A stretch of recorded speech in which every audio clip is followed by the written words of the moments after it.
Okay. It's a lot. Thank you. Guys. Okay, yeah. You guys sound like me when I left the lawyer's office when the divorce went final. This is my first, it's my first time publicly I'm allowed to announce the divorce is final. So now I can kind of talk about everything, you know? Because before I had to be very careful. My lawyer would always be like, you know, Gary, I don't want you saying that. I don't want you saying that. I was like, all right, I'll fall back. But now I can really talk about everything, you know, because it's funny. Like, I remember when my divorce hit TMZ and everybody thinks you're supposed to be depressed and everything. Then the next morning I woke up, I go to Instagram, man, my DMs was popping. But I didn't have a bunch of Instagram models hit me up. I had a bunch of fucking aunties. Everybody hit me up. You looking for a cougar? You single now? You looking for a cougar? I'm like, I'm in my 40s. That means a cougar's pushing 70. What the fuck am I do with that? Just shows up at the hotel. How you doing?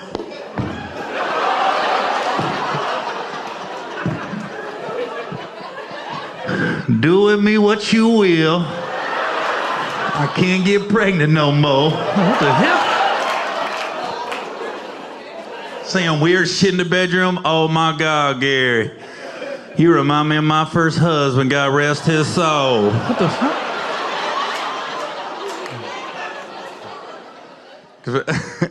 I think, here's the thing about, the funny thing being a public figure and having your divorce play out on social media. It's funny because I think when you don't know somebody, but you follow them on social media, I think the two things that always catches your eye, especially me, is one, a divorce. You wonder what happened, what went wrong. The other one that gets me is like when somebody dies unexpectedly and you see this random rest in peace post, but they don't say how they died. And that's really all you want to know. And they'll be like, we need prayers for the family. And you'd be like, but how'd he die though? So you start reading all the comments, nobody's saying shit, just a bunch of prayer hands. You start Googling the name, nothing pops up. And then one person will step up and make the comment we all wanted to make. They'll actually type it out. Well, what happened? And they get killed. Motherfucker, you can't say that shit. That's disrespectful to the family. I'm like, well, that's what the fuck we all want to know. 'Cause let me tell you something. If you gonna get on social media and ask me to pray for somebody because they died, I got to know how they died. Because my prayers are different depending on your death. I don't have one prayer that covers all the death. Like, okay, so if you in a car accident, that's an accident. That's not your fault. You get 100% of my prayers. Lord, I'm not gonna question your timing. I'm just gonna miss my friend. Tell him to hi to my grandpa, amen. Now you out there robbing motherfuckers, and you robbed the wrong motherfucker, and you got, that's a different type of prayer. You don't get the car accident prayer, you get the robbing motherfucker prayer. Lord,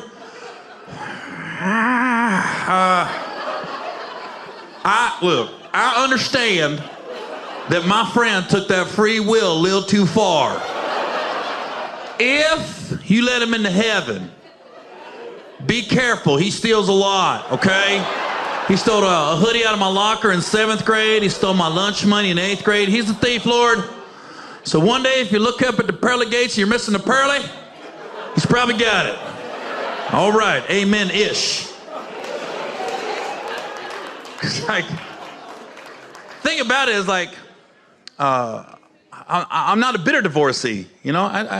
I still like seeing happy couples at my show, you know? I like seeing guys and girls out with their husband, wives, boyfriend, girlfriends, because if comedians, we do our job, you leave the show, you're in a good mood, and fellas, you get to go home and spoon, and grab a titty, and try to stick something in.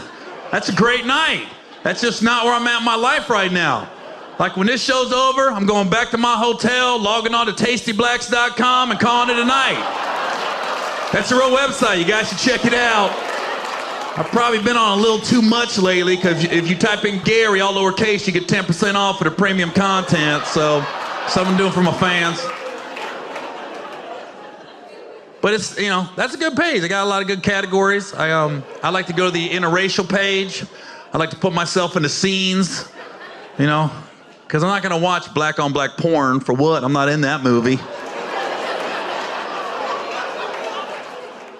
Some of these adult films now, like when I was growing up, a porn, you knew it. It was a DVD, VHS tape, threw it in, and boom. And you knew what it was. The acting was bad, the lighting was bad, the bodies was bad. Now, a lot of these websites, you get enough views, they run ads on them. I was on Tasty Blacks one night, and I was ready to go. Just getting ready for my show, so I wanted to pregame, so I lowered the blackout curtains, double locked the door. Had the lotion out. I had the laptop over here so no one would get on it. I pressed play. And then it was like, I felt like I was watching an ad. I didn't know I was watching the adult film. Because it was this lady, this realtor, showing this guy around the house. And I was like, why would they show this before the movie? I'm trying to stay up, like, come on. Because they were asking real questions. The realtor was taking the guy around the house. We do have a 30-year mortgage, no money down. We do have an HOA. And then they went upstairs. Oh my God. They went upstairs and the real estate agent just dropped to her knees. Started sucking the guy off. I was like, man, she's really trying to get that commission. Like it was so real, like for about 6 months, every city I went to, I would go house hunting, thinking it might pop off. Never did. Thought I'd get that one real estate agent having a bad run. Just look at him and, so Gary, tell me, what we got to do to get you in this house? What you trying to do to get me in this house? So, I haven't given up though. I'm gonna go look at a house tomorrow in Dublin. And then go where the money is. So whatever. It's funny too, like, I think there's always a variety of reasons why people get divorced, but I think a big one for me, the finality of it was when COVID hit, because when COVID hit, I read on the internet, they's like, divorce rates are gonna go up. And I was like, no, we good, we solid. But you gotta realize, I'm a comedian. My whole marriage, I was gone every weekend. COVID hits, I'm home 4 months straight. I started looking around the house like, hey, this ain't what I thought it was, And then my dog picked up on it first. When you got a good dog, dogs know shit ain't right in the house. Because when COVID hit, I take my dog on a walk, normal walks, Wake up at 7 a.m., walk my dog to 7:30, we back at the house. Then it hit me, wait a minute. This is the only time I'm by myself all day. So the walks start getting longer and longer. We leave at 7 a.m., come home at noon. My dog started looking at me like, you going through something? You gotta talk to her, Gary. I can't walk this long, I'm a Yorkie. You gotta get a bigger dog with bigger legs. And Yorkies are little. They think they big though. They don't know they little. Mine wasn't. My Yorkie was little and knew it was little and acted accordingly. We got about 2 months into COVID. She got sick of them 5-hour hikes. My dog changed. She started getting angry, started barking at everybody. And her barks started to sound like help. Just, you can talk. My dog can talk. Then one day my dog just quit walking. I ain't never seen a dog quit. She just stopped. Fuck it. No, I'm done. I picked her up, walked her back to the house. Next morning I woke up, I thought it was a one-day strike. I was like, come on, Olive, time to go for a walk, 7 a.m. Swear to God, I saw my dog shake her head no. Then she started backing up to the back of her cage, like, where's she going? I looked down at her, she was looking back at me like one of them abused dogs in those 1-800 commercials. Swear I heard Sarah McLachlan in the background. I was like, come on, Olive. In the arms of an angel, will you find?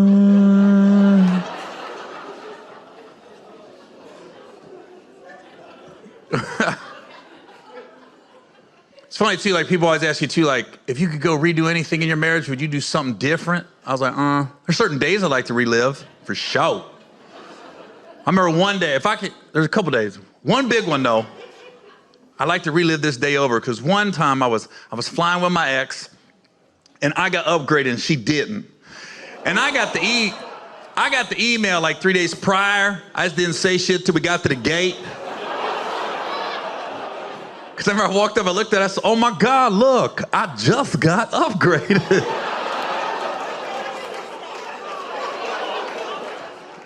She's like, what? I was like, can I go sit in the front? I remember she just looked at me. She was like, take your ass to the front, see what the fuck happens. I remember in that very moment, I was thinking to myself, kind of wish I was married to a white woman right now. Because in my brain, my white wives would have said, Gary, you work so hard for this family. You have given us a beautiful home. I drive a beautiful car fully paid for. Our kids are in private school. You deserve that first class. So you go spread out. You too tall to be back here in the back. You've earned it. You go spread out. But that's not what I got. I got take your ass to the front. See what the fuck happens. Let me tell you something. If I would have known that day that my marriage is going to end in an ugly ass public divorce, I would have taken my ass to the front that day. It's such a weird thing to I look back on it, I go, why the fuck was I so scared? Like, what the fuck was she gonna do? We were at the airport. I can't explain it. It's some kind of a black woman energy. I don't know what it is, but it's scary. And you gotta be in it to know what I'm talking about. I don't know what white, Latino, or Asian women energy is. I don't know, but I know what a black woman energy is, and it's scary. Because I remember sitting there at the airport, I started looking around like, is some of her cousins here? Like, what's gonna happen? Like, if I sit in the front, they're gonna pick me up in the back, homie. What the fuck you doing? Because I look back on it, she wasn't loud. She didn't make a scene. She said it real subtle. Take your ass to the front. See what the fuck happens. I can't explain it, man. But I realized if I was gonna redo that day, I would have had to match her black woman energy with my own black woman energy. I couldn't match her with white man energy. That ain't gonna work. I've tried that. It never worked.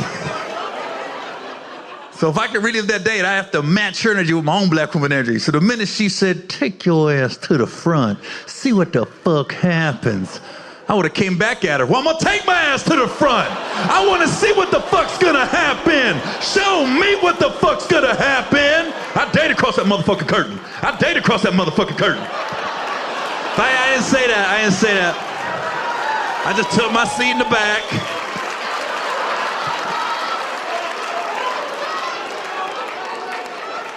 These peanuts are pretty good. Are these planters? Sea salt in these or something. Can't believe I got 14 of them in this tiny bag. I'm full. I think I remember that flight so vividly. It wasn't because that just happened. That was the beginning of the flight. So once I realized I'm not going to the front, I said, well, let's have some fun with it.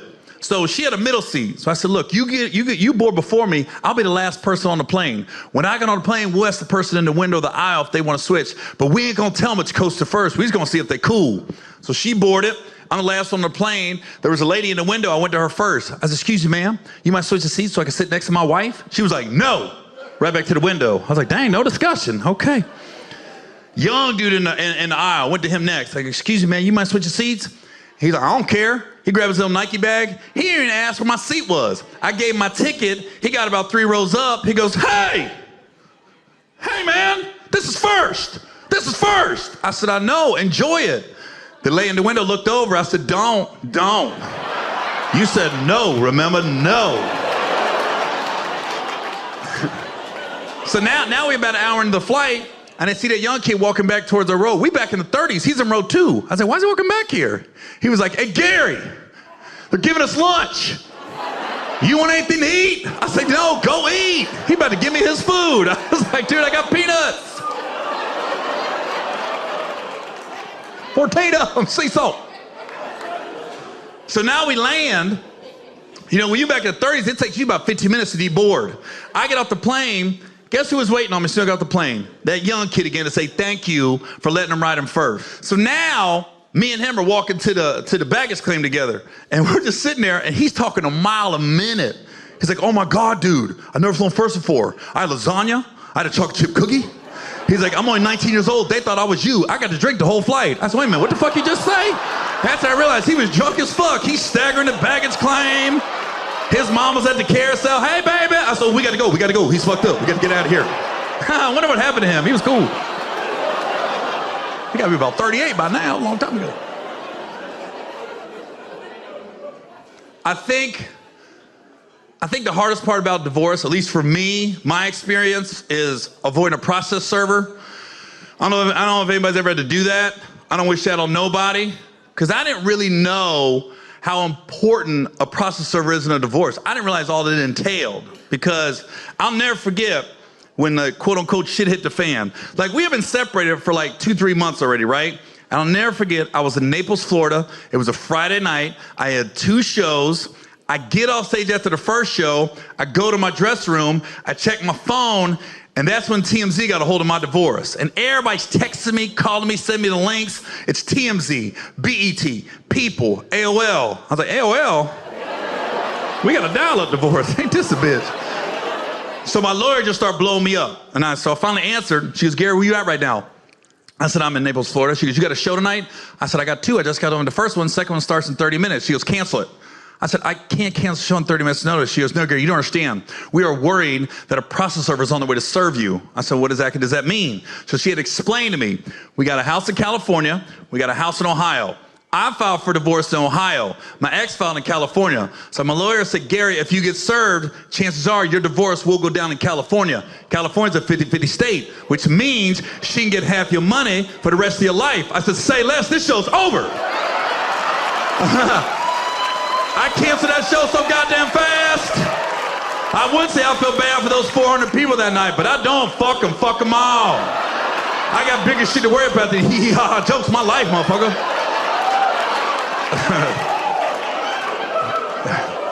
When I tell you, I immediately went on the run. Immediately. I canceled all my credit cards. I was Randy Moss, straight cash, homie.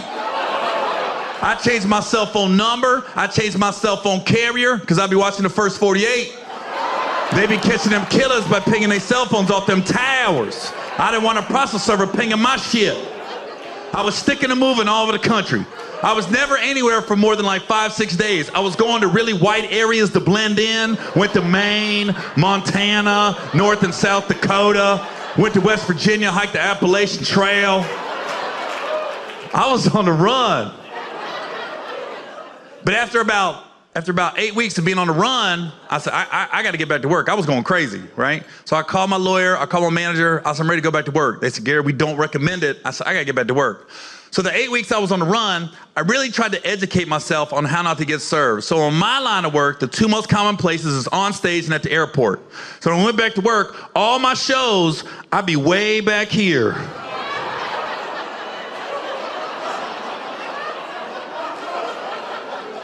I was traveling with the undercover security guy, so you wouldn't know. He'd be in the front, you wouldn't even know it. So, and then the airport was the other big one. So what I would do, I would never fly into a city I was performing in. So my first week back to work, I was in Baltimore, Maryland. I flew into Pittsburgh, drove my ass down to Baltimore, and never got on the highway, all back roads. Because let me tell you something, these process servers, they'll get these fake ass cop cars, they'll pull you over, you ain't getting a ticket, you getting papers. So I was back. So at one point, I was so deep in Amish country in Pennsylvania. That's how back roads I was at. Like, I was the only car on the road. It was a bunch of dudes in horses and carriages. They got these suits on with hats and beards with no mustaches. And you look on the side, they building homes with their bare hands. Like no hammer, just hitting a nail.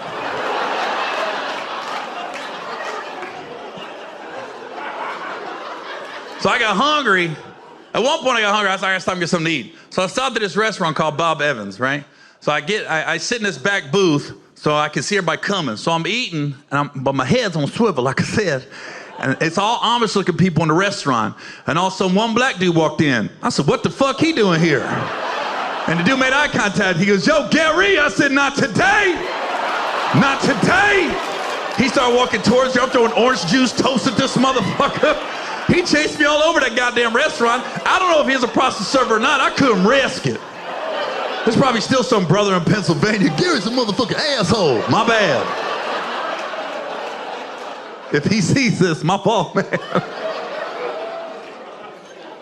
So it ended up after about April, May, June, four and a half months of me avoiding a process server and her avoiding a process server, we finally got her at a Panera Bread in Antioch, California. So shouts out to Panera. And here's the thing, it's all luck in the end. It's all luck. Because when you know a process server is trying to serve you and she knows, in the end, I always used to tell myself, how's this gonna play out? And it just ended up being lucky. And because I hired a process server out here in California and she wasn't doing her job. So I had to get this process server in Ohio, and me and her flew from Cincinnati out here to California. So we get off the plane, we go to my old neighborhood, and we just got lucky. We saw my ex pulling out of a grocery store parking lot, and I told the processor, oh, that's her. So we start falling on the highway, and the processor was like, you gotta get in the back seat. She might see you in the rearview mirror. So now I'm in the back seat riding, and we following her. And then she goes, you gotta get the fuck down. She might see you. So now I'm just laying flat. I don't know where the hell we at. And then we finally, all of a sudden we stopped, and the lady just looked back. She was like, it's go time. I was like, what the fuck, go time? I'm just trying to give her some papers. This ain't no Jason Bourne shit. So here's how we got lucky. She goes to Panera, and she goes through the drive-thru. So she got stuck. She had a couple cars in front of her, a couple behind her. But here's the thing, you still gotta get her to roll down the window. If she don't roll down the window, she ain't served. That's why I brought this chick from Ohio with me. She knew what she was doing. So she can't go in front of the car or behind the car because she can see her in the rearview mirror. And thank God my ex was riding in a Tahoe. So she's riding up kind of high, Tahoe that I paid for in full. Just want to throw that out there. So then somehow this process server, she got right next to the driver's side door, and she was just beneath the rear view mirror. So the whole time my ex was in the drive-thru Panera, she didn't know a girl was right next to the truck. So every time she would pull up, she would just walk with the car.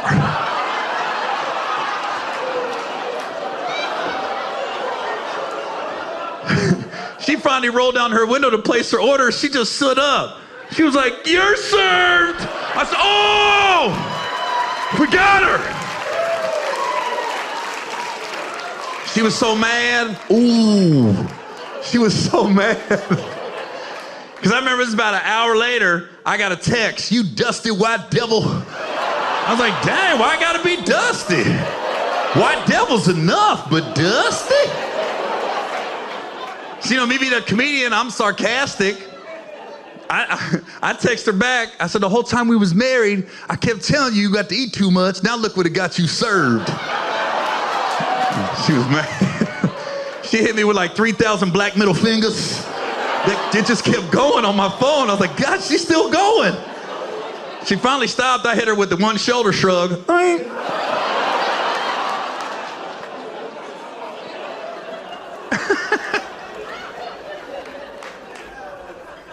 I think the hardest part about, the craziest thing about a divorce, man, especially you go through a public, messy divorce, that's when you especially find out who your real friends and family are. Because, man, I lost, my whole circle changed. I lost a lot of friends, a lot of family members because of my divorce. My dad, that hoe back bitch, man, I never knew my dad was a hoe back bitch till my divorce happened. So, man, I came out his dick.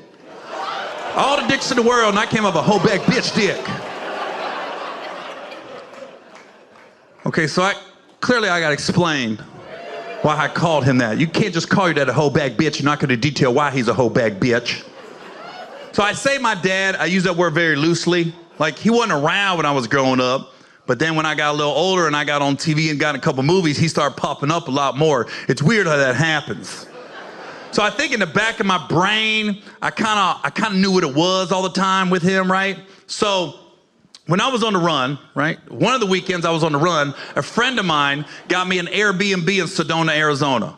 So I'm at this Airbnb for a week. And after about 2-3 days, I was getting bored. So I was seeing this young lady, and I called her. I said, hey, can you come out to Sedona for a few days? Now keep in mind, this is 6 months after we had been separated. So it's not a side chick, it's not a mistress. I'm allowed to date, my ex allowed to date. So me and this girl were hanging out in Sedona. Now she's getting bored. So one day we woke up, we said, well, let's go to Grand Canyon. I never been, she's never been, let's go. Couple hour drive. So we go there. Keep in mind, nobody's served yet. So my head's still on a swivel. And I thought Grand Canyon was some more white shit I could do and blend in.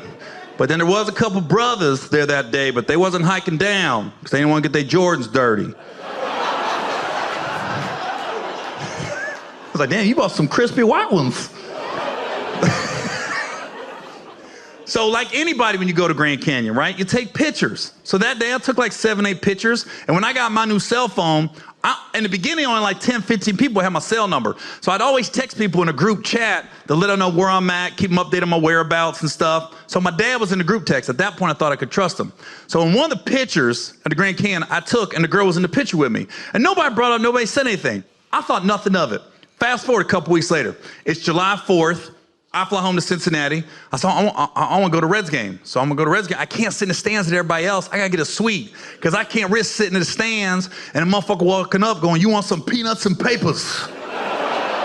So I had to get a suite. So I called one of my buddies up. He invited like 7, 8 of our mutual friends, and everybody knew the rules. No social media posts, no pictures, no announcements. You're at the game. We had a great day at the ballpark. The next morning, July 5th, 7:17 in the morning, I get a voicemail from my dad. Hey, it's your fucking dad, and you don't respect me. And he just starts cussing me out. I go, what the fuck's he mad about? Then he sends me a long text about an hour later how he heard I came in town. I went to the Reds game. I didn't invite him. He's come to expect this behavior from me. I never include him in shit. I'm like, whoa, wait a minute. This motherfucker's mad about a Reds game? Keep in mind, motherfucker never took me to a Reds game growing up. I didn't feel the need to take your old ass to a Reds game.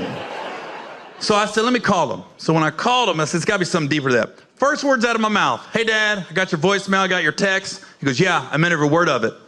I was like, this ain't gonna end well. So now we're talking, it's getting heated. Here's the problem with my dad. He's a bit of a bully. He likes to cuss people out. The problem is, when he tries to cuss me out, he forgets that I hang out with a lot of black people. So I can cuss him out better than he can cuss me out because you become a product of your environment. So my dad got mad and hit me with a, well, fuck you. I was like, well, fuck you, fuck your bitch ass wife, fuck your fucking family, homie. I hung up on him. So, when I hung up on him, this whole bag bitch, that picture of me and the girl from the Grand Canyon, he sent it to my ex-wife. Then he took that same picture and posted it on his Facebook page, put the middle finger emoji in front of it. Then he posted a picture of my ex-wife on his Facebook page and was like, I got your back to this divorce. You've always been like a daughter to me. Keep in mind, my dad don't like black people at all. Has no black friends. Motherfucker's a Trump thumper.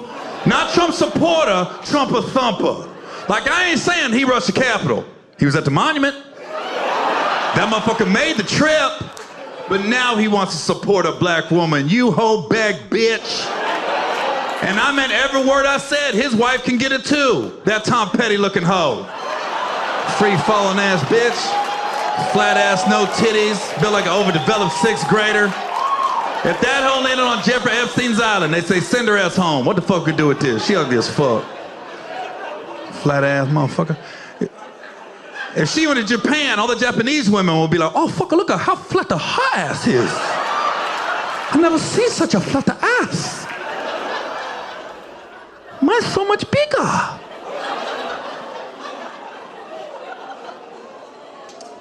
Well, thanks for letting me vent. I'm gonna get a drink. Tell you what I've done since I got divorced. So I started taking gummies. Yeah, like, I never did any drugs when I was married, and then I get divorced. I was like, I'm gonna try some shit, you know? Here's the thing about gummies though, like, nobody ever just finds a gummy and starts taking it. Like, somebody has to introduce you to that shit, and you better hope you pick the right friend the first time you do it. Because whoever gives you a gummy the first time you do it, they're gonna talk to you like you a CVS pharmacist. Hey, what you think about, Gary? You want a 10 milligram or the 15 milligram? I want the little red bear. I want to try that little red bear. I don't think you want the bear. I want to try the bear. And they always give you all these disclaimers before you take it. All right, Gary, look. I'm going to give you the bear, promise me you'll be somewhere stationary when you take it. Because once you eat it, it's going to be about 30 to 45 minutes before it kicks in, and you don't want to be in your car driving when that happens, because you don't know how your body's going to react. That right there should tell you don't do it. You don't know how your body's going to react? Because I remember first time I ever took a gummy, I went to my boy's house. He had a little packet on the kitchen counter. I go over, I grab the packet. We get in his car. We head to a restaurant. On the way to the restaurant, I ate the bear. We sit out at the restaurant. We order our food. We're talking. It's at that point I looked at my watch. 30 minutes. Nothing. 35. Nothing. 40. Nothing. I looked at my buddy. I said, hey, I think you gave me a drug-free bear. So my dumb ass took another one. Whoa, look at all the addicts. A bunch of drug heads here in San Jose. I ain't ever seen a whole motherfucking crowd go, oh! You're like a table here, a table here, not every motherfucker in here. I think the camera guy stopped filming. This motherfucker's like, too.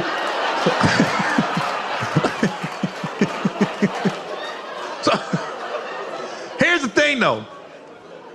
Here's the thing about taking those bears 40 minutes apart. It don't matter. It don't matter that I took those bears 40 minutes apart. When those two bears met each other in my stomach, they came together and formed a bigger, stronger bear. It's not like one bear came out and 40 minutes later, the other bear came out. No. Same time the bears attack. And when the bears attack, there's nothing you can do. It don't matter how much food you eat. It don't matter how much water you drink. Somebody told me milk. Lies. When the bears attack, the only thing that can help you is time. Because when those two bears attacked me in that restaurant, I felt like I was in the movie Get Out. I was just stuck.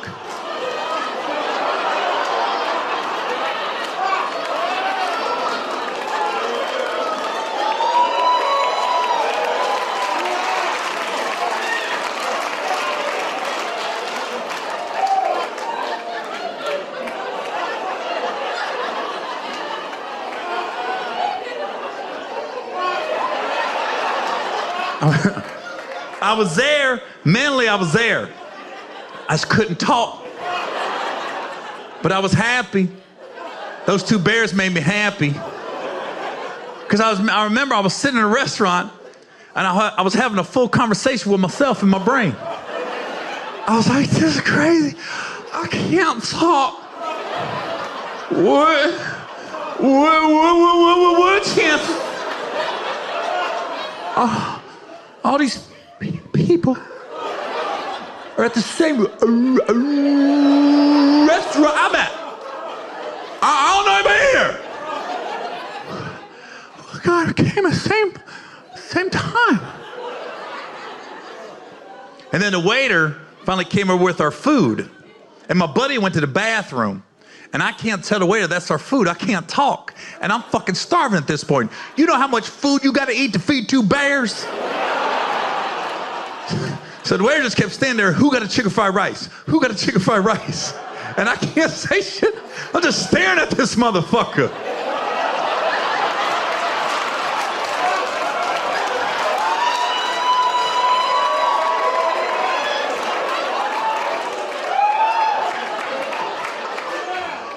He's about to leave. I said, I can't let this motherfucker leave. So I had to focus. And I had to override the bears. But when the bears allowed me to speak, they made me stereotype my food. Because the waiter was like, look, one last time, who got a chicken fried rice? I said, I got that motherfucking chicken fried rice. And that's all I said for the next 30 minutes. That's my motherfucking chicken fried rice. My buddy finally came back to the table. He started fucking with me. Gary, how's your food? This some good ass motherfucking chicken fried rice. And I know that food was good. I know it was good. Because I never brought it to my mouth. I went to the table to get it. I thought my fingers was chopsticks. I was killing that shit.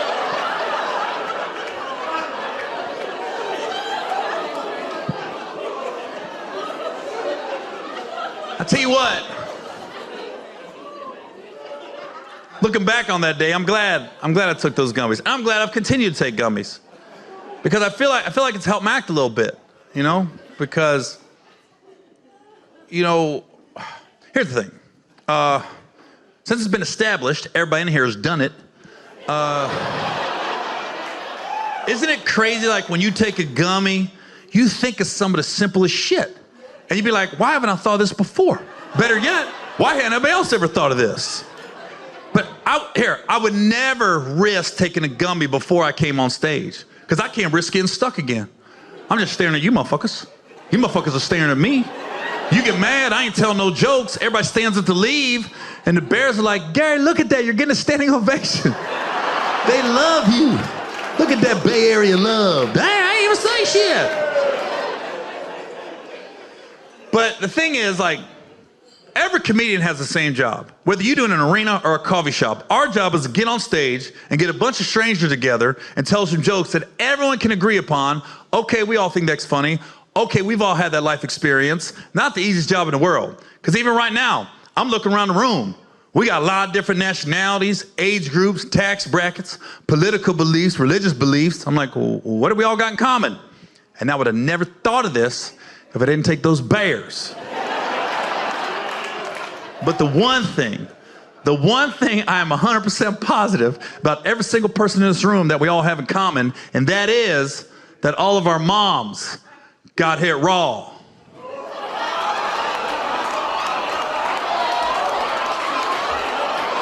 And that's why we're here tonight laughing, yeah. Don't look away, baby girl. Raw. Raw. Raw. Balcony. Raw. Your mom. Raw. And I don't want nobody in here going, not my mom. Yes, your mom, raw. And if you're with your mom right now, I'm sorry. This show just got awkward as fuck. But just look at her, mom. I mean, he ain't lying, though. That's such a weird thought, isn't it? It's weird to think that at one point, everybody in this room, we was all just living in our daddy. And a couple seconds later, out of nowhere, we were living in our mommy. Where the fuck all my friends go? Well, that water slide sucked. Look at it like this. We're all winners. We're all winners. Because literally, you won the most important race you will ever run in your motherfucking life. That was the first race. I don't know what you see. I see a bunch of Usain Bolts in this motherfucker right now. I see a bunch of motherfuckers that wanted to live. So just try to remember that. When life ain't going your way, you're feeling a little down, just remember, there's a bunch of motherfuckers left behind your daddy's nutsack. They wish they could be out here right now laughing, but they can't because they were slow. They were losers. You're the winner.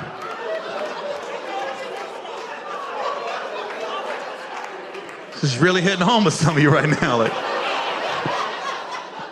I am somebody.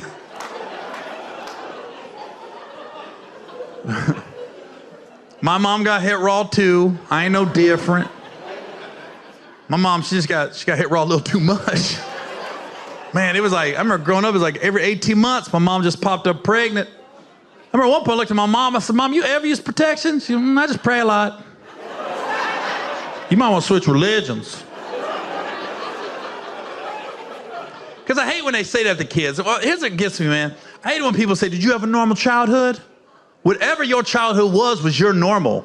What everybody else was doing, that was their normal, but that don't mean it's your normal. So stop making these kids feel like they had an abnormal childhood. Because my normal was mama, there's 8 of us. I got 7 brothers and sisters, all half. That was my normal. Ain't none of them full. So every holiday, it was all of us lined up to call our dads on the phone like we was in prison and shit. We had a time limit, we telling on each other, Mom, he's over 10 minutes. Hey, he's not gonna answer, that's the 3rd time you called. He never answers, your dad never answers. You got the right number?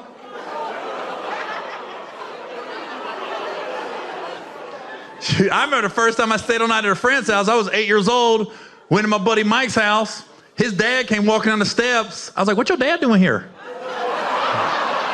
He's like, "He lives here." I said, "Every day?" "He here every day." I don't believe that shit. Then his brother walked in the house. I said, "Well, where's his dad?" He's like, "We got the same dad." I said, "Oh, you're doing a lot right now, Mike. Motherfucker. So he's here every day and you got the same dad? I can't hang out with you. You a liar." Or came home telling my mom, Mike said his dad there every day.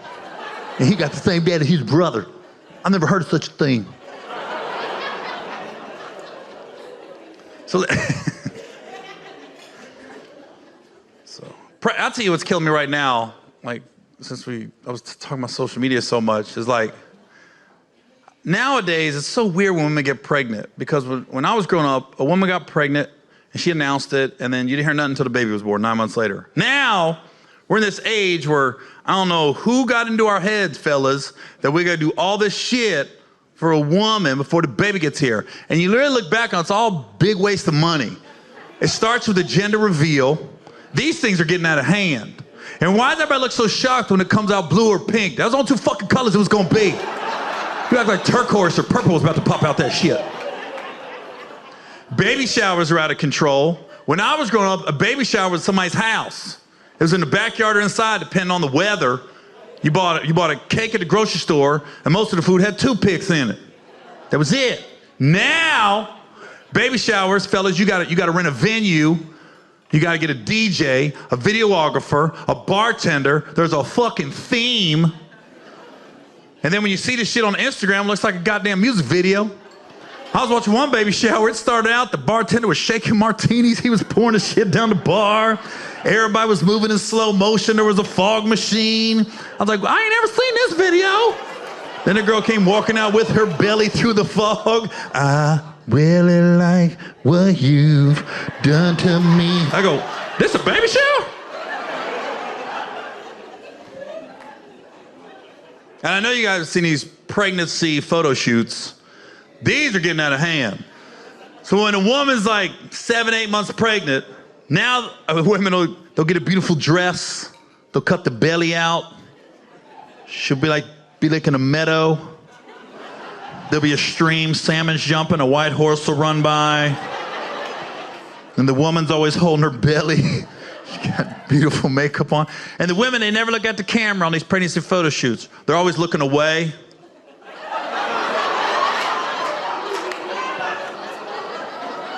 It's always some deep-ass caption next to the picture. This is a blessing from God. My heart is officially full. I didn't know I could love like this. This is another level of love. That's not what happened. You got dick down. A dude nutted in you, and now you're pregnant. You weren't in a fucking meadow. A white horse didn't run by. And why are you looking away now? 8 months ago, you was like a dick. 8 months later, this is a blessing from God. My heart is officially full. Yeah, so is that pussy.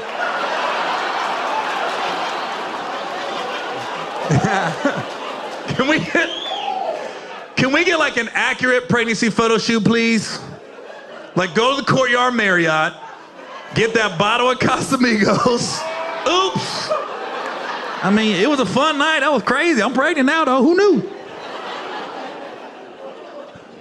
All right, let's do like an inside joke. Like the next time you see one of them pregnancy photo shoots and the girl's making the caption and the picture on Instagram and stuff, comment on it. Be like, girl, congratulations. I'm so happy for you. Hashtag DD. She ain't gonna know me, dick down. And then send it to me, tag me, I can repost it. And then she's gonna call you, oh my God, Gary Owen reposted my shit. Girl, that's the algorithms. Look at your baby blessing you already. He ain't even here, I know. My baby got me 82 followers.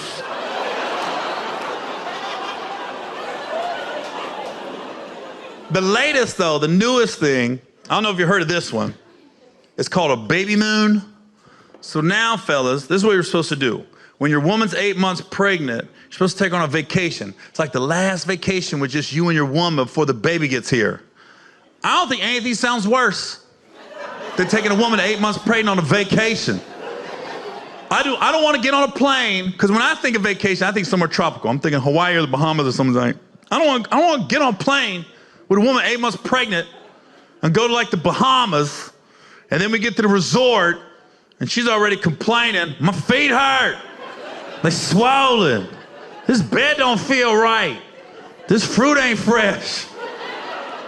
And you know, fellas, we ain't shit. We just gonna look at her, so you ain't trying to fuck, or you wanna fuck?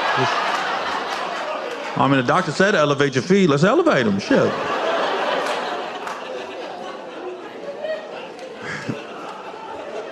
And I try to stress this to women, especially, you know, like, look, stop acting stupid when it comes to men. I'm not saying you are stupid, you're smart, you're very smart. Stop acting stupid, acting like you don't know what a man is like. You know what the fuck we're like.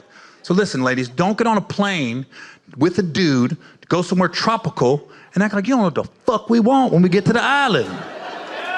Because here's the problem. A woman will go on a vacation with a dude, it'll be the first trip they take together. And usually, fellas, the first time you take a woman somewhere, you want to splurge a little bit, might get a suite. So then you get to the Bahamas, and you know, a woman, she gets to the suite, she's really taking the suite in. Oh my God, we got a balcony, we got an ocean view, we got a living room with a couch, we got a jacuzzi. Man, we walk around the same room going, ooh, I'm gonna fuck on the balcony, I'm gonna fuck on the couch, I'm gonna fuck in the jacuzzi. So all I'm saying is, ladies, don't act like you don't know what that's what we want when we get to the resort. Stop acting stupid. And stop acting like we in the wrong when we looking at you. You know, you looking at us like, come on, let's go get something to eat real quick. I'm full, I had 2 cookies on the plane. I had Biscoff cookies, 2 Biscoff cookies. They fill me up, Biscoff fills me up. Anybody trying to eat, motherfucker? Let's go. There's an hour left. Let's go get some sun real quick. Motherfucker, we here for a week. You got a tan today? So I'm just saying, ladies, as soon as you get to the resort, fuck that dude. Immediately. Don't go to eat. We don't want to eat first. We ain't gonna enjoy it. Just sitting there eating with our hands. You like your food? I bet better salmon.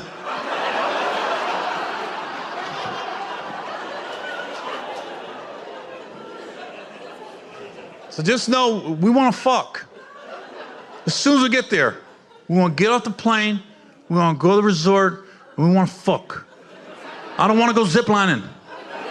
I don't want to parasail. I want to fuck immediately.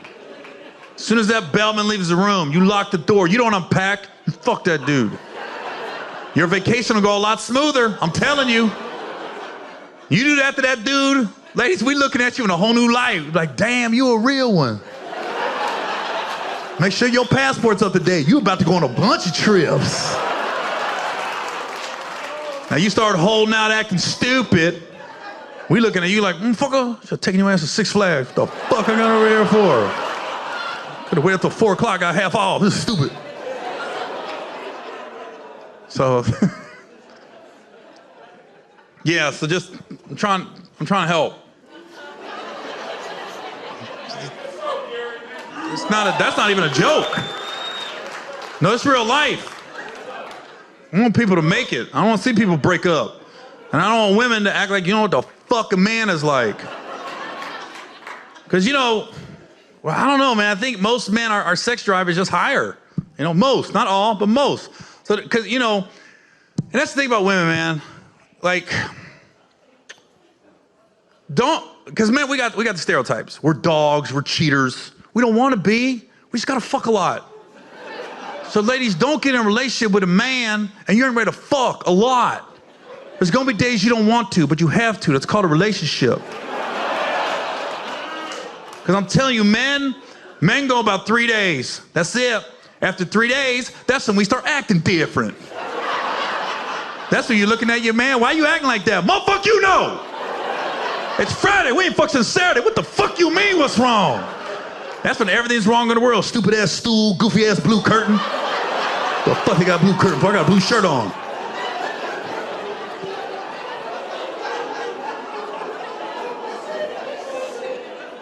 We're so simple. We just gotta fuck. Because so my divorce, I've been to therapy. I've been to these men getaways where they try to figure out why we got divorced and stuff. And everybody tries to tell me the number one reason for divorce is finances. No, it's not. You keep fucking. You'll make it. Money's tight, but that pussy loose. We good. Don't worry about it.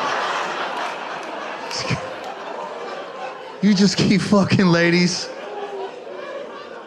Don't give him no reason either. That's goofy talk. Can't become a reason. Because listen, I don't have a boss. I don't gotta work for nobody. I can't imagine being a man. I gotta work for somebody else. I don't like my boss. I don't like my job. I gotta deal with it all day. I gotta come home. All I wanna do is sleep with my woman, whether it's my wife or my girlfriend. That's all I wanna do, relieve all the stress of my day. And I'm tired. I'm so tired. I got work tomorrow. I need 5 fucking minutes, baby, 5 fucking minutes. What kind of job you got that is so taxing on your body, you can't give me 5 minutes? I ain't trying to have no all-night fuck fest. I want to drop this load, this hamburger helper, go to bed. You know how stupid you sound, ladies, when you say you tired? You know what that does to a man's ego? Can't be saying that shit. Most men don't need 5 minutes. 3 and a half. Like, seriously, ladies. So, ladies, you can't do this for 5 minutes?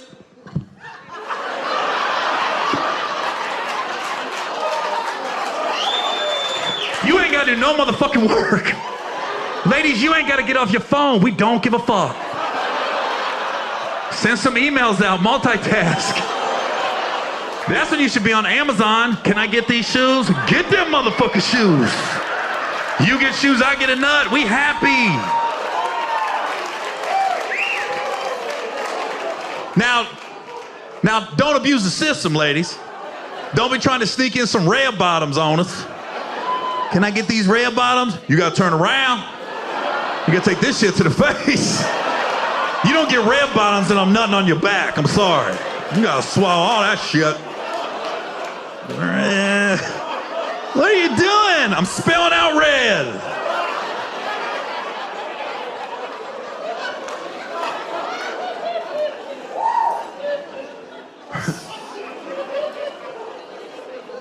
And that's the thing, man. I don't want this to be one-sided.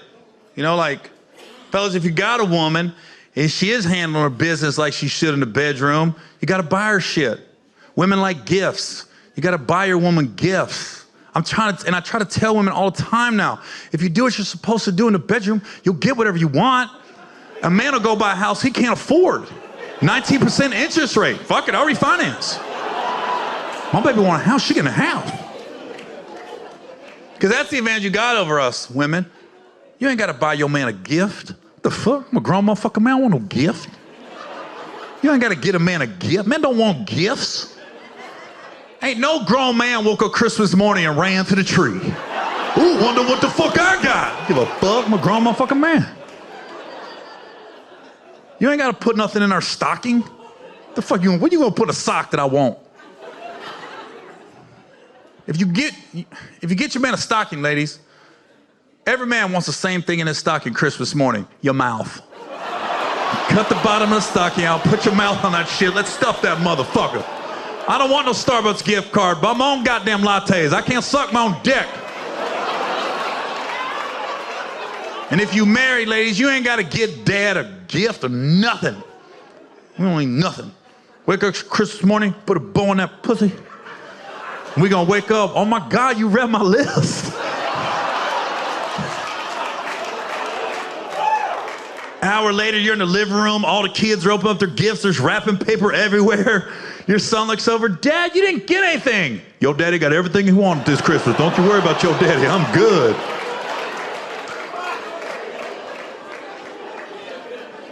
Men don't say shit like that. At least men I know. I don't know a grown man whose woman wants to knock him off and he's gonna be like, I'm tired. I gotta work tomorrow. Let me tell you something. A man could work a 23-hour shift, get off work at 7 in the morning, gotta be back at work at 8 in the morning. Walks in the house. Damn, baby. Woo! Just worked a double, both my jobs.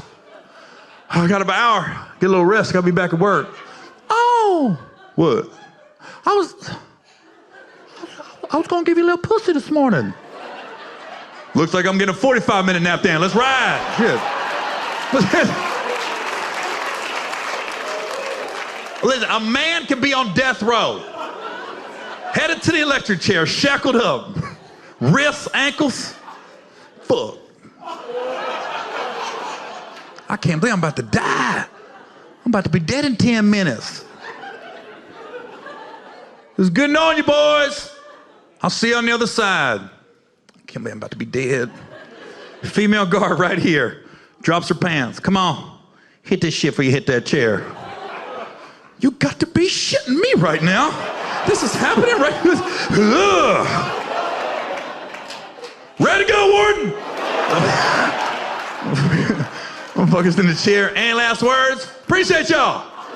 For real. This motherfucker died with a smile on his face.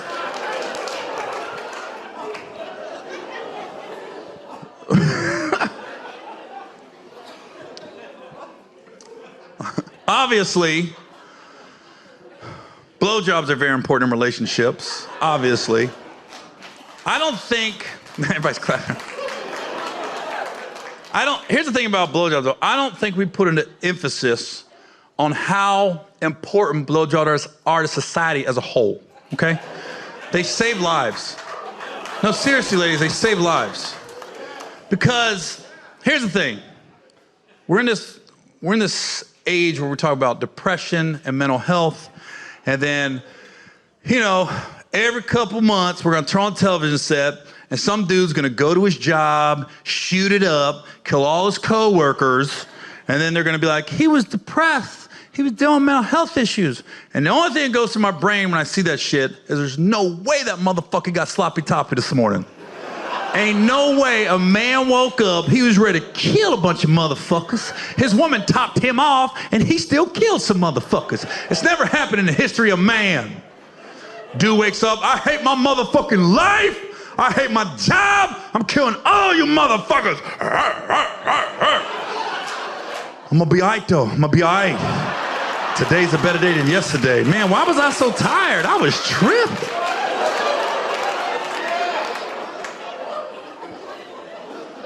That dude woke up, his whole plan was to go shoot up his whole job. Now he's on the way to work calling those same co-workers. I'm at McDonald's, you guys want anything for breakfast?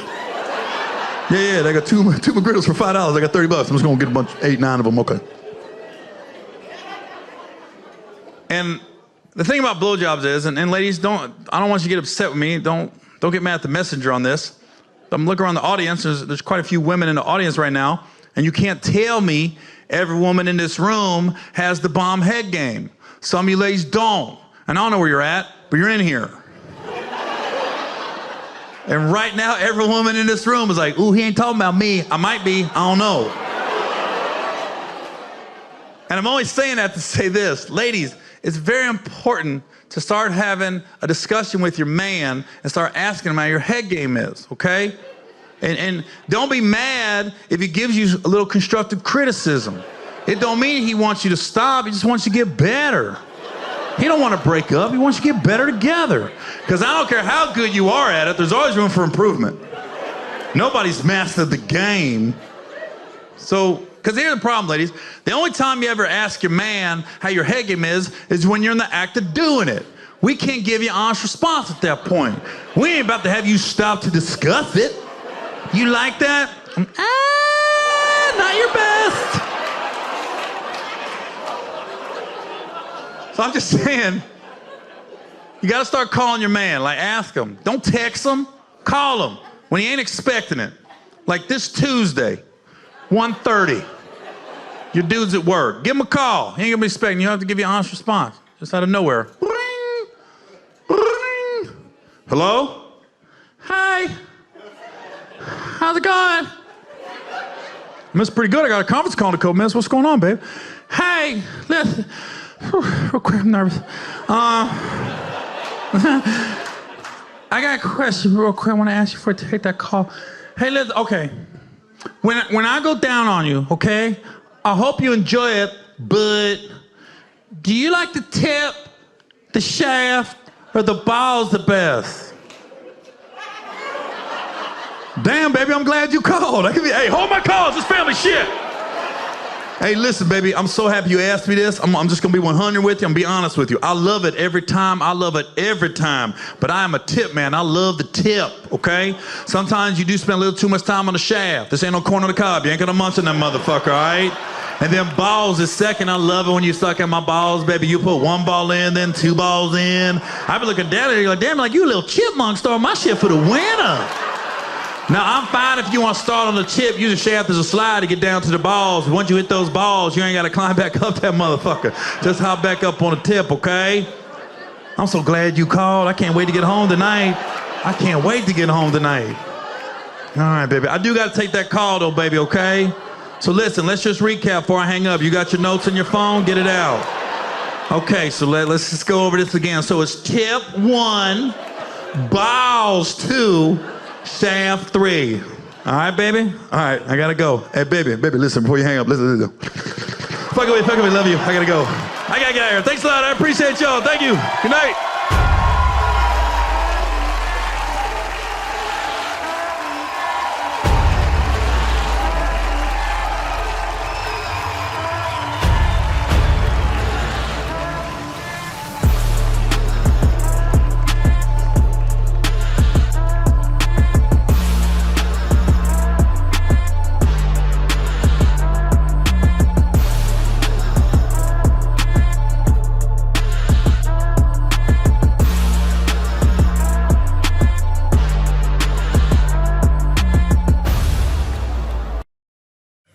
Gary, you know Mike? No, you never met Mike? It's first time. Yeah, no, Mike, we were doing stand-up together forever, but here he is, Gary Owen, stand-up comic extraordinaire. What's up, buddy? I'm good. Thanks for having me. Thanks for coming on the show. Where do you live? You live in New York or L.A.? I live in Cincinnati. Oh, you live in Cincinnati? Still live there. That's hardcore, man. Yeah, it's just me and Nick Lachey.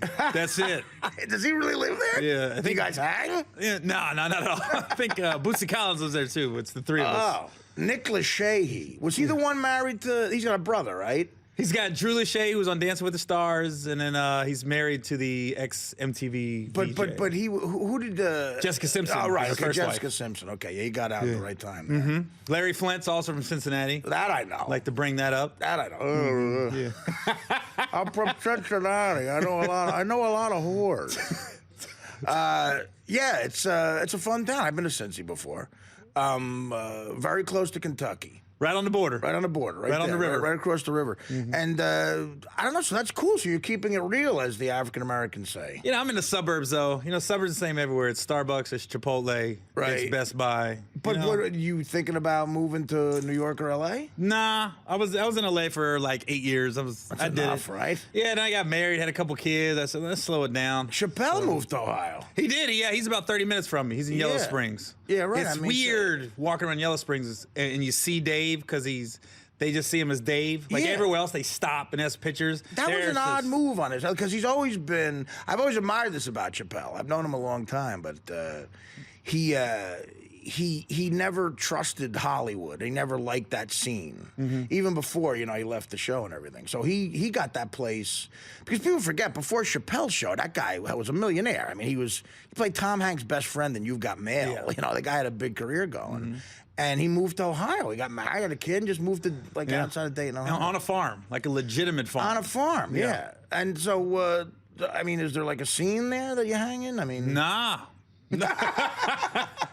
Just kind of there. And you do the road? Yeah, you just stay on the road. That's the scene. So your agent calls you. Your agent's in who books you for stand-up? ICM. ICM. So it's big-time guys. And you just go around the country and you keep your home base in Cincinnati. Yep, that's it. Do you ever feel like you're missing out on auditions and stuff? Nah, you know what? It's funny, man. Most of the stuff I got, I just knew people. They just called me. I probably landed 2 things off of auditions in my career. Really? 2. And both of them didn't do nothing.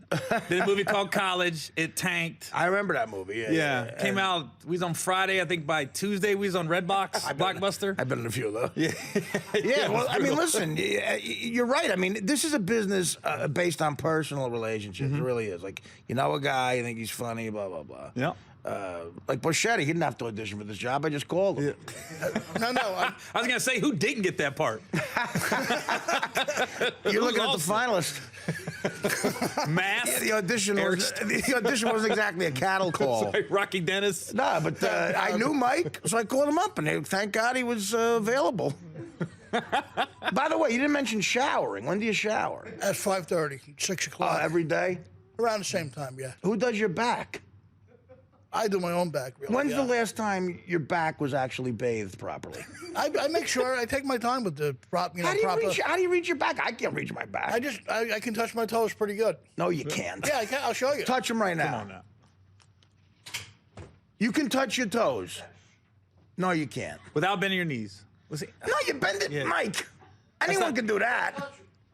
I'm talking about, like, you know, I forget it. What? Yeah. Anybody could do that, Mike. Not anybody. It's not easy.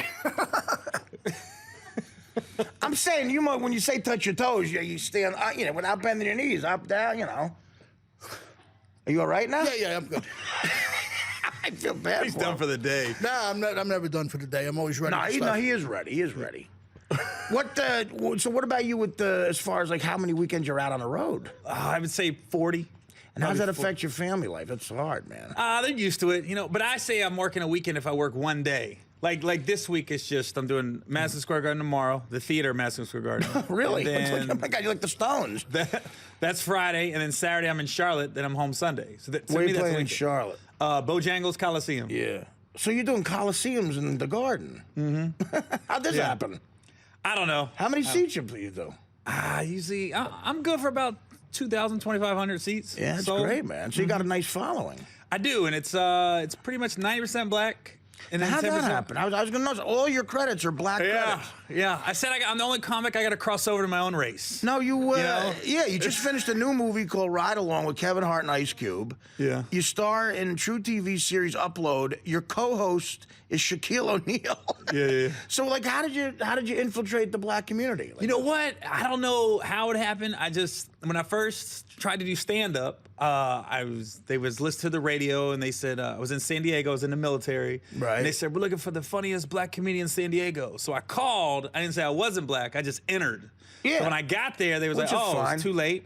Won the contest. Keep in mind, it was San Diego. Wasn't like it was stiff competition. Right. You know what I mean? It was like funniest well, black you dude won in the Harlem. contest, but it actually said in the title of the contest, funniest black comedian, and they in San gave it to Diego. you. Yeah. So that got me an audition on Comic View, which was BET's show, and it was a contest. So you just go up there and you keep winning your rounds, basically. I kept winning, and then I got an hour special, and then 4 guys And now got you hour got a specials. following. Then they give you the hosting job. So I got the hosting job on BET, and then it just kind of took off from there. And then for some reason, every movie I've been in had a black lead actor. Okay, so there's you're gonna do how many seats at the theater at the Garden? Like about 25? I think it's 5,000. Okay, 5,000. 5,000. You sold out? No, I think we're at about 3,500 right now. 3,500. So what percentage of the audience is gonna be black? 90. You're kidding me? Yeah. That's extraordinary. It's like the Knicks locker room. I'm gonna say. So wait a minute. So who opens for you? Who's tomorrow? Tomorrow, Dougie Fresh is on it tomorrow. He's gonna. Dougie Fresh is gonna spin, and he opens for you. No, he's just on. He's just on it. This is like an extraordinary thing, I think. Like this has never happened before. Yeah, a white guy's attracted that many black people for his stand-up gigs. Yeah, I can't call it. I don't know. Oh, I just listen, do it. man, money's money. I It's always great. say you can't pick your audience; they pick you. Like, And what's it's your just- material? Well, like, my wife, my wife's black, so I talk about her and my kids. your wife's black. Yeah. You know, So your kids are half black. Yeah, hopefully. You know, don't want no Maury Povich episode. Where'd you meet your wife? In LA, she was working for the Clippers at the time, and I met her, and I called her. I asked if I could get her phone number, and I called her the same night, and she said, "Why you call me tonight?" I said, "I just got your number." She's like, "Aren't you supposed to wait a couple days?" I said, "Nah, I'm trying to hit this soon." So you talk black too, though. Kindly got the hit. To her, I did. I got a little. I get a little lingo twang, you know, and then I got I would be too worried. I would screw it up. Like instead of saying hit this, I'd say I want to hit you. Yeah. Well, I did say I didn't imagine when I first started dating black girls because first one I really dated, she had a weave and I didn't know what a weave was. Yeah. And she was at my apartment and her cell phone rang, and she jumped up to answer it, but I kind of had a lock on the weave and didn't know it. And all I heard was, "Dick I was like, oh, I thought I scalped her. It's a problem I've never had. Yeah, she grabbed her head. I said, you gotta go to the hospital? She goes, nah, I just gotta go home. I just gotta go home. Have you always been attracted to black women? Yeah, it's odd. I always say it's like being gay. I always liked them. It's like being gay. Well, gay guys know they're gay. They don't know why they're just gay. It's like I was the same way. I was coming out of another closet, though. It was like it was a darker closet. Do you think you were born that way? Oh yeah, my whole life. Well, I gotta tell you, I don't know. I've always been attracted to black women, too. I don't know if she's listening. Probably not. I hope she's doing okay. But there was this black chick I went to high school with. Her name was Toy Green. Toy Green. Oh, my God. She was smoking. I sat behind her in oceanography, which I failed. She would go. She was like a real hip. I think she got into the music business actually, because when I started trying to do stand-up, I grew up 10 miles outside the city in Jersey. I'd see her on the bus to New York. We'd take the same bus sometimes. She was like working for like Atlantic Records or something, and she would, she saw Prince before anybody saw Prince. She was like real hip. And she was hot, man. Jerry curl type stuff. So I think I have that. I think I have that too, but I haven't let that go. I think I'm too afraid. I was really into that story. I was like, yeah. I wish she had a better ending. She got a Twitter? Look, you know what? Google her. Toy Green. T-O-I. Look her up on Facebook. Everybody's on Facebook. Yeah. T-O-I-G-R-E-E-N. See if she got a... It's so funny how creepy are modern times. You can just do this. Like this poor woman. I hope I don't affect her life. Anyway, I went to an all-white high school. Right. All white kids. My high school was literally, it was a real blue-collar town in North Jersey, and everybody got along. It was great. But we were literally 33% Italian, 33% Irish, 33% black. We had great sports teams. It was like everybody's old man was a carpenter or a cop or something, And it was great. It was fun. But you had an all-white school. All-white school, all-white kids, and then I got to join the Navy and got Washington, D.C. first duty station. And as soon as we went out, that's Chocolate City. All the black girls liked me. Chocolate City. Everywhere we went, it was black girls. And sexy. I was like, they liked me. So I made a decision when I was like 18. I was like, screw who I like, who likes me. I'm gonna go for this. Yeah, right. You know what I mean? That's a good point.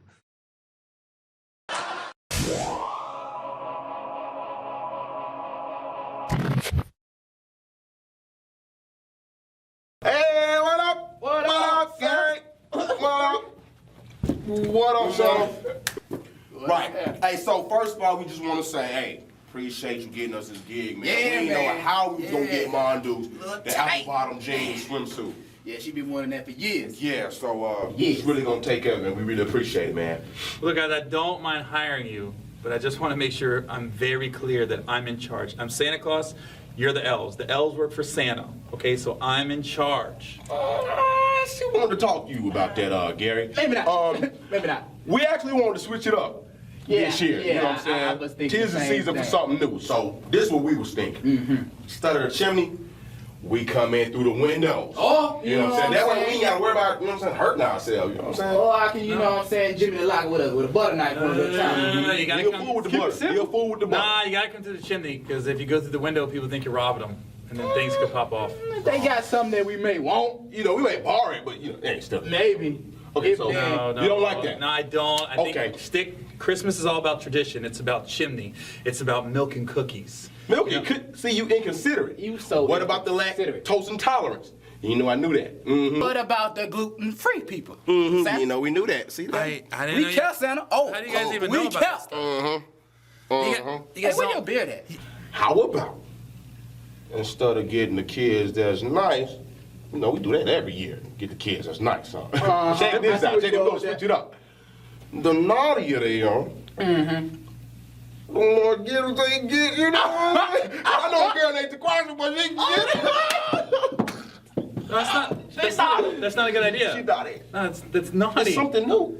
But I'm saying the kids are good. That's why we give them stuff. That's why we, I think it's all about, it's the image of the reindeer flying through the air. See, that's another thing we want to stop doing right there. Instead of the reindeers, that's unsafe. How about this? You know what I'm saying? Because we fly, people get sick and all that, being up in the air, stuff like that. We was thinking, together, we strap up the pit bulls to the Cadillac. And, that way, when the Cadillac run out of gas, the pit bulls are right here. They right there. Can't fly. That's the point. You know what I'm saying? We gas with the lack, just in case we run out on our way, you know what I'm saying, to a little house or something. Guys, you don't understand. Well, they hit with theirs. Guys, you don't understand. The only way I can get from house to house, there's so many houses, is with my reindeer. And the kids leave me their list. When they leave me their list, then I know what to get, and I can get there in a timely fashion on the reindeer. List. We got this. Twitter. Text. Everybody got an iPhone, and everybody got a Twitter. You know what I'm saying? Just tell them to ask the kids what they want, and we can see if we can make it happen. Yeah, right. You know? No, that doesn't make sense, guys. 6-year-olds, 5-year-olds, they don't have Twitter, they don't have cell phones. We just cut them out the picture. And once you cut them out, that limits the time you got to go to all them houses, and that leaves more time for us in the whole, son. Let's get the program. Evolution. That's all we said. And We had the whole game switch up. You know what I'm saying? We're going to switch it up. Just something new.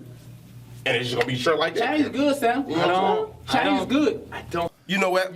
We got the blueprint in the back. I'm telling you, some people got to see stuff, you know what I'm saying, physically, before they can just really understand. So just come on, you know, travel to the back with the kid. You know what I'm saying? Right. We got and we gonna get trust everything us. worked Long as you out. guys know I'm in charge. Hey guys, it's cool. We can come through the window. We ain't got to use a chimney. How about we do 4 pit bulls and 4 reindeers? Compromise, guys. Come on.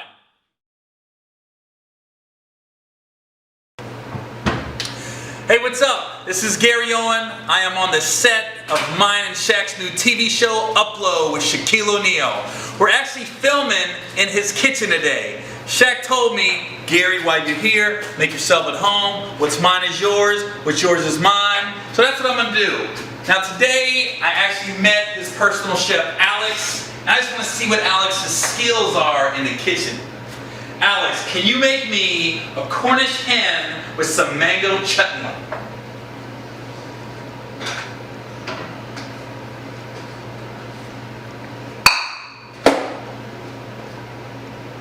Close enough.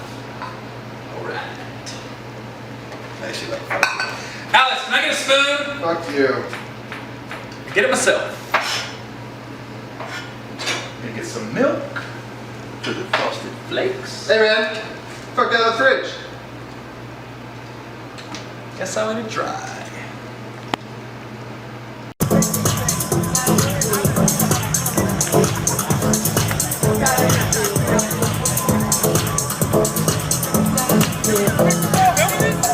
Yeah?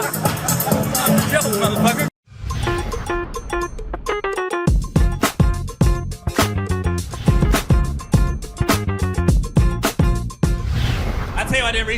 I did recently, man. I went to my sister graduated high school a couple weeks ago, right? So I went to her high school graduation. Now, I haven't been to a high school graduation since I graduated. So I go, I'm with my dad, and before it starts, the lady got on the little sound system, and she goes, please hold all your applause till all the names have been read. Please hold all your applause till all the names have been read. I was with my dad, man. It was boring, because the kids were just marching. Dun, dun, dun, dun. I was like, Dad, this is boring, man. And I looked down, about 3 families down from ours, I saw a black family. I said, Dad, this is gonna pick up at some point, yeah. So we started looking at the graduating class, and I saw a Johnson on there. I said, Dad, we gotta get to the J's, yep. We hit the J's, it's gonna be fire, watch. And the Johnson family did not disappoint us either. Because as soon as they got them, it was quiet, and all of a sudden, next we have Barbara Johnson. Yeah, Barb, that's what I'm talking about, baby. Barbara graduated. Freaking grandma whipped out a ham. There was Hennessy, potato salad, baked beans. It's a freaking picnic. I went and got a plate. Thank you. Should be real proud of Barb.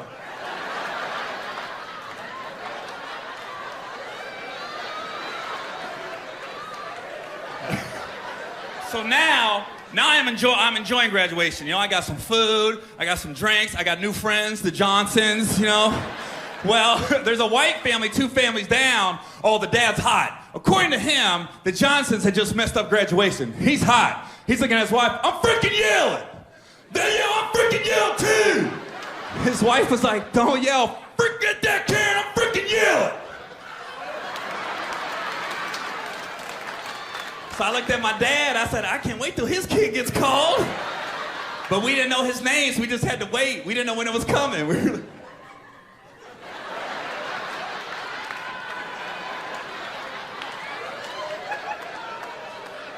it just came in the left field. It was like, next we have Rod Randall. Yeah, Rod! Way to go, Rod! Yeah, Rod!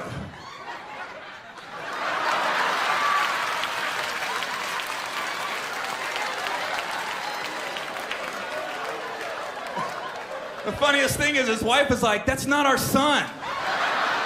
Our last name is Randolph. That's Randall. Because the kid was like, who are you, bro? I don't know you, sir.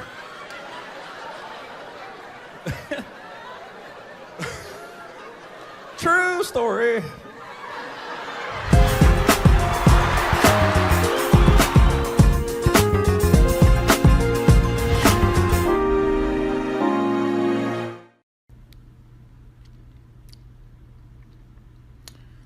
Today is truly a special day because it's not tomorrow. Because if tomorrow was today,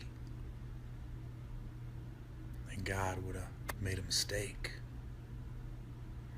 God doesn't make mistakes. Man makes mistakes. So tomorrow is not today. Today is almost over. And then it'll be tomorrow. But right now, it's today. Think about that. What are you gonna do yesterday?